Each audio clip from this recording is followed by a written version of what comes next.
ಸಮಸ್ತ ಮಾನವ ಜನಾಂಗಕ್ಕೆ ಬಕ್ರೀದ್ ಹಬ್ಬದ ಶುಭಾಶಯಗಳು. ಅಲ್ಲಾಹನೇ, ನಾನೀಗ ನಿನ್ನ ಕರೆಗೆ ಹೋಗೊಟ್ಟು ಬಂದಿದ್ದೇನೆ. ನಿನಗೆ ಯಾರೂ ಸಹಭಾಗಿಗಳಿಲ್ಲ. ಎಲ್ಲ ಸ್ತುತಿಗಳು ನಿನಗೆ ಮೀಸಲು.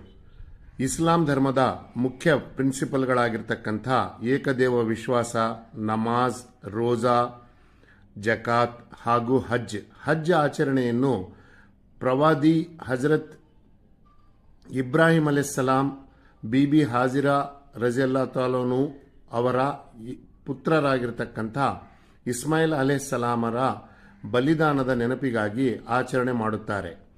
ನಾವು ಈಗಿನ ಕಾಲದಲ್ಲಿ ಹಜ್ಗೆ ಹೋಗುವ ವಿಧಿ ಎಂದರೆ, ನೀವು ಯಾವುದೇ ಹೊಲಿಗೆ ಇಲ್ಲದ 2 ಬಿಳಿ ಬಟ್ಟೆಗಳನ್ನು ನಿಮ್ಮ ಮೈಯ ಮೇಲೆ ಕಟ್ಟಿಕೊಂಡು ಎಲ್ಲ ಆಸೆಗಳನ್ನು ಬಲಿದಾನ ಮಾಡಿ ಹಜ್ಜಿನ ಒಂದು ವಿಧಿಯನ್ನು ಪೂರ್ಣಗೊಳಿಸಬೇಕು.